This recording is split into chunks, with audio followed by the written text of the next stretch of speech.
લોકસભાના સદનમાં જે મનરેગા હતી એ મનરેગા યોજનાનું નામ બદલી કાઢવામાં આવ્યું છે. જાણો છો ને બધા? આ ભાજપની સરકારે એમણે કરેલા કૌભાંડોને છુપાવવા માટે, એમના નેતાઓએ કરેલા ભ્રષ્ટાચારને છુપાવવા માટે મનરેગા યોજનાનું નામ બદલવા માટે એક બિલ મંજૂર કર્યું અને બિલ લોકસભાના સદનમાં પાસ કરવામાં આવ્યું છે. ત્યારે આ ભાજપની સરકારને અમે આ મંચ પરથી કહેવા માંગીએ છીએ, મનરેગાનું નામ બદલવાથી તમારા બધા કૌભાંડો અમે ભૂલવાના નથી, એ ભ્રષ્ટાચારીઓને અમે છોડવાના નથી. આ નામ બદલનારી આ સરકાર તમે જોઈ લો, મનરેગાનું નામ જી રામજી, ભગવાન રામના નામે નાખ્યું. જી રામજી, અમારા વડીલો, અમારા સંતો, અમારા મહંતોએ અમને કીધું રામજી તો આપણા હૈયે વસે છે, છતાં આ ભાજપની સરકાર ભગવાન રામને પણ એમના કૌભાંડો છુપાવવા માટે ઉપયોગ કરે છે. એ સરકારને જાકારો આપવાનો. હવે આપણે શું બોલવાનું? આપણે મનરેગાના કૌભાંડ, મનરેગાના ભ્રષ્ટાચાર આવું બોલતા હતા. હવે એવું ના બોલે, કેમ કે ભાજપ વાળાને શરમ આવે એટલે હવે જી રામજી નામ રાખ્યું એટલે હવે આપણાથી જી રામજીના કૌભાંડ એવું બોલાય ના બોલાય? જી રામજીના કૌભાંડ આપણાથી બોલાય ના બોલાય? જી રામજીના ભ્રષ્ટાચારીઓ આપણાથી બોલાય ના બોલાય? એટલે આ નામ બદલવાની આ સરકારની જે આવડત છે એ સરકારને ઘડીકમાં નામ બદલે, ઘડીકમાં મંત્રીમંડળ બદલે, પણ આ મંચ પરથી હું કહેવા માંગુ છું, વડીલો, મારી માતાઓ, મારા યુવાનો, જો તમારો સહકાર આ જ રીતે અમને મળતો રહ્યો તો 2027માં એમની સરકાર અમે બદલી નાખીશું.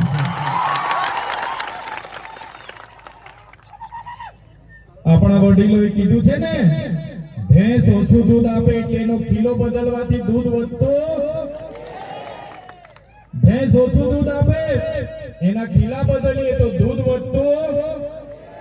એટલે આપણે ભેંસ જ બદલી નાખવી પડે ને. એટલે આ સરકારને પણ આપણે કહેવાનું છે, તમારા કૌભાંડો, તમારી નિષ્ફળતાઓ છુપાવવા માટે તમે મંત્રીમંડળ બદલો છો. એ મંત્રીમંડળ નવું આવ્યું એમાં પણ કઈ હવા છે નથી. એટલે 2027માં અમે સરકાર બદલી કાઢવાના છે. અહીંયા બેઠેલા લોકોને ખબર છે, આગળ આ લોકોએ કીધું એમ અગ્નિવીર, જ્ઞાન સહાયક, એક પેડ માગે નામ, આત્મનિર્ભર બનો, સ્વદેશી અપનાવો, ભલભલા નવા નામો લાવીને આવે છે આ સરકાર. રથયાત્રાઓ કાઢે છે. ત્યારે આજે આપણા વિસ્તારની હાલતની વાત કરું તમને, અહીંયા બેઠેલા કેટલાય વડીલો એવા છે એમની પોતાની જમીનો આ નર્મદા ડેમમાં ગઈ છે. અહીંયા બેઠેલા કેટલાય વડીલો એવા છે જેમની જમીનો આ કરજણ ડેમમાં ગઈ છે. અહીંયા બેઠેલા કેટલાય વડીલો એવા છે જેમની જમીનો આ નર્મદાની મુખ્ય કેનાલમાં ગઈ છે. અહીંયા બેઠેલા કેટલાય લોકો એવા છે જેમની જમીનો સ્ટેચ્યુ ઓફ યુનિટીમાં ગઈ છે. અહીંયા બેઠેલા કેટલાય વડીલો મારી સામે એવા છે કે જેમની જમીનો વિયર ડેમમાં ગઈ છે. ત્યારે આપણે કઈ બોલતા નથી. આપણા નેતાઓ જ્યારે બારોબાર આ લોકોને ઠરાવો આપી દેતા હોય છે, ત્યારે આ લોકો ફરી આપણી જમીનો નેશનલ હાઈવે 56માં લેવા માટે આવવાના છે. આપણી જમીનો હાઈ સ્પીડ કોરિડોર જે અંકલેશ્વરથી એકતાનગર આવે છે એમાં જમીનો લેવા માટે આવવાના છે. આ લોકો આપણી જમીનો સાપુતારાથી સ્ટેચ્યુ ઓફ યુનિટીના કોરિડોરમાં લેવા માટે આવવાના છે. મારા વડીલો, મારી માતાઓ, મારા યુવાનો, આ લોકોને આ મંચ પરથી આપણે કહી દેવાનું છે કે હવે અમે વિકાસના નામે એક ઇંચ પણ જમીન આપવા તૈયાર નથી. અમે આટલી મોટી જમીનો આપીએ, અમારા ગામો ઉઠી ગયા, અમારો પરિવાર વિખરાઈ ગયો, અમારો સમાજ, અમારી સંસ્કૃતિ, અમારી પ્રકૃતિથી અમે છિન્ન ભિન્ન થઈ ગયા. કોઈ સાવલી રહી છે, કોઈ ડભોઈ રહી છે, કોઈ સૌરાષ્ટ્રમાં ગયા, કોઈ કચ્છમાં ગયા, કોઈ દક્ષિણ ગુજરાતમાં છે. અને આજે નવી વસાહતોની હું વાત કરું, એમને નોકરી સામે નોકરી આપવાની વાત હતી, એને એક પરિવારમાંથી પણ આજે એક જણને નોકરી નથી નથી મળી. એને જમીનો સામે જમીનો આપવાની વાત હતી, એમને પીએફ જમીનો આપવામાં નથી આવી. એમને સિંચાઈનું પાણી મફત આપવાની વાત હતી, આ સરકારે સિંચાઈનું પાણી પણ નથી આપ્યું. એમને ખેતીવાડીની મફત વીજળી આપવાની વાત હતી, આ સરકારે એમને મફત વીજળી પણ નથી આપી. ત્યારે એ પવિત્ર ભૂમિ પરથી મારા ક્રાંતિકારી લોકોને કહેવા માંગુ છું, આ સરકાર એ ઉદ્યોગપતિઓની સરકાર છે. ત્યારે આવનારા દિવસોમાં સરકારને ઉકેલીને આપણે ફેંકી દેવું પડશે. આપણી સામે આપણી બહેનોના ઝૂંપડા જ્યારે તોડતા હતા, અમે જ્યારે ડેડિયાપાડાથી અમારી દક્ષાબેનનો ફોન આવ્યો, રાતે ફોન આવ્યો, ચૈતરભાઈ 2 વાગે આવીને પોલીસ વાળા અમને ઘરમાં પૂરી દીધા છે, બુલડોઝરો લઈને આવ્યા છે, 700-800 પોલીસ છે, અને એક બાજુથી ઘરો તોડતા તોડતા 34 લોકોના ઘર તોડી નાખ્યા. બેનો અમને ફોન કરે રડતા જઈને, અને અમે ત્યાં પહોંચવાના પ્રયાસો કર્યા. પોલીસ અધિકારીઓ અમને રસ્તે રોકી લીધા, કોર્ડન કર્યા, અમને લઈ જવાના પ્રયાસો થયા.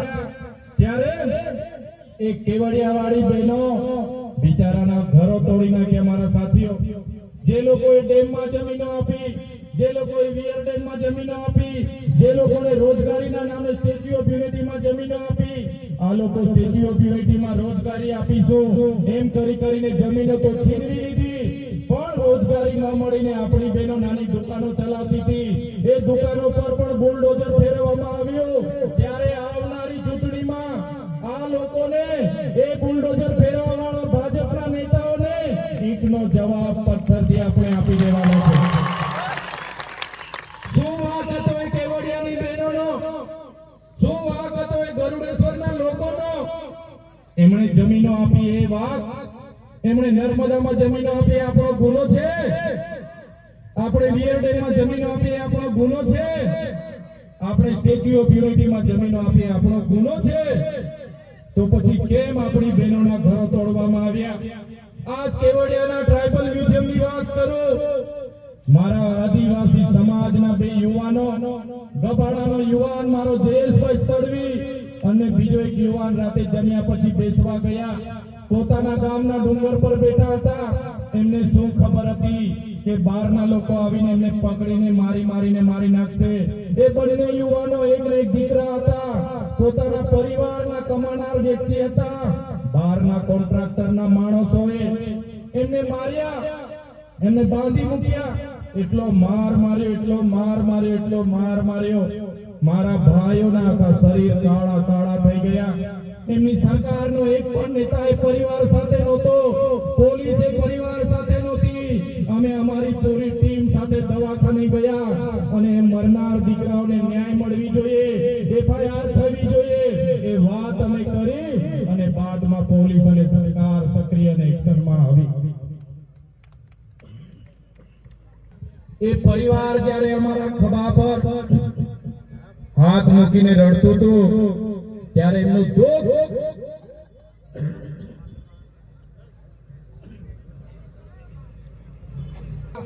એ પરિવારના લોકો પોલીસ વાળાને વિનંતી કરે કે ભાઈ અમારા છોકરાની કાર્યવાહી કરો.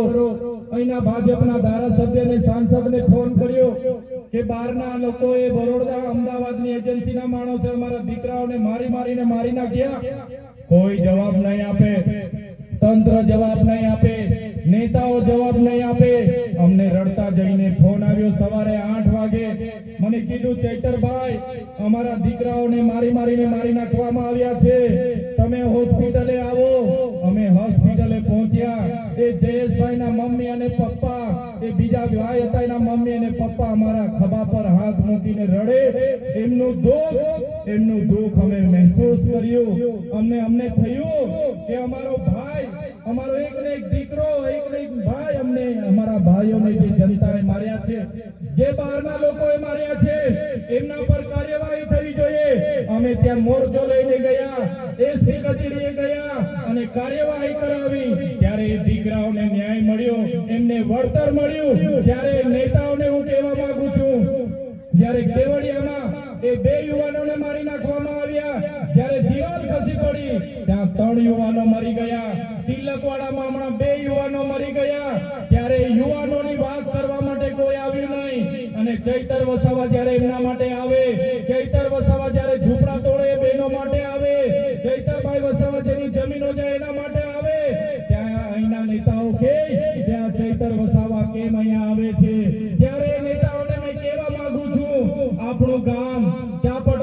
મહિલાને જે ઝોલીમાં લઈને જતા જતા રસ્તે મરી ગયા, એ બેનનું દુઃખ મેં મહેસૂસ કર્યું.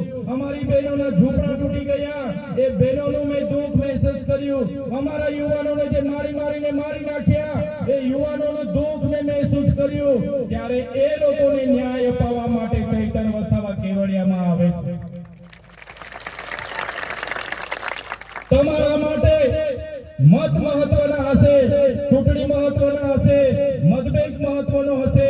ચૈતર વસાવા માટે અમારો સમાજ મહત્વનો છે. તમારા જેવા પાર્ટીના ગુલામ અમે નથી. તમારા જેવા પાર્ટીના ગુલામ અમે નથી. ટિકિટોના અમે મોહતાજ નથી. ખુરશીના અમે મોહતાજ નથી. ધારાસભ્ય નહોતા ત્યારે પણ કેવડિયાવાળા માટે લડ્યા છે.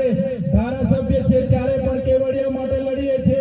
અને આવનારા દિવસોમાં ધારાસભ્ય નહીં પણ હશો તો પણ આ વિસ્તારના લોકો માટે અમે લડીશું. એ નેતાઓને મેં કહેવા માંગુ છું, શું આ આદિવાસી બેન દીકરીઓને ઝોલીમાં ડિલિવરી માટે લઈ જાય અને મૃત્યુ થાય એટલે તમને મજાક લાગે છે? શું અમારા યુવાનોને અહીંયા બાંધીને મારે મરી જાય એ તમને મજાક લાગે છે? સ્ટેચ્યુ ઓફ યુનિટીમાં અમારા યુવાનોને રોજગારી નહીં મળે એ શું તમને મજાક લાગે છે? ત્યારે એ સાંસદ એના ધારાસભ્યને હું કહેવા માંગુ છું, જે દિવસે તમારી બેન તમારી દીકરી ઝોલીમાં ડિલિવરીમાં લઈ જતા રસ્તે મરી જશે ને, એ દિવસે તમને ભાન આવી જશે કે દુઃખ શું હોય છે. જે દિવસે તમારા કોઈ ભાઈને કે કોઈ તમારા દીકરાને કોઈ બહારના લોકો બાંધીને કપડા કાઢીને મારશે અને તમારા ભાઈ ને દીકરાઓ મરી જશે ને, તે દિવસે તમને ભાન પડશે કે દુઃખ શું હોય છે. પોતાના લોકોનું દુઃખ શું હોય છે એની એમને ખબર નથી અને અમારી મજાક ઉડાડે છે. સાંસદ એના કહેવા માંગુ છું કે જે દિવસે તમારો પોતાના દીકરાને, જે દિવસે તમારા પોતાના ભાઈને કોઈ આ રીતના મારીને મારી નાખશે ને, તે દિવસે તમને અક્કલ તમારી ઠેકાણે પડી જવાની છે. ત્યારે સાથીઓ, આ વિસ્તારમાં જંગલ ખાતાના લોકો આપણા જિલ્લામાં 5360 જેટલી અરજીઓ 5-10 વર્ષથી હજુ પેન્ડિંગ છે. જંગલ ખાતાના લોકો એમને સનદો આપતા નથી અને આપણા લોકો ખેડી ખાય છે. એને ત્યાં જમીન માપણી વાળાને મોકલે છે, જંગલ ખાતા વાળાને મોકલે છે અને ખેડૂતો પર ખોટા કેસ કરવામાં આવે છે. ખેડૂતોને જંગલમાં મારવામાં આવે છે અને જંગલ જમીન છોડાવી દેવામાં આવે છે. ત્યારે મેં જંગલ ખાતા વાળાને પણ કેમ છું, તમારો જંગલ સંરક્ષણનો કાયદો તો 1864 માં બન્યો હતો. તમારું જંગલ ખાતું તો 1927 માં બન્યું હતું.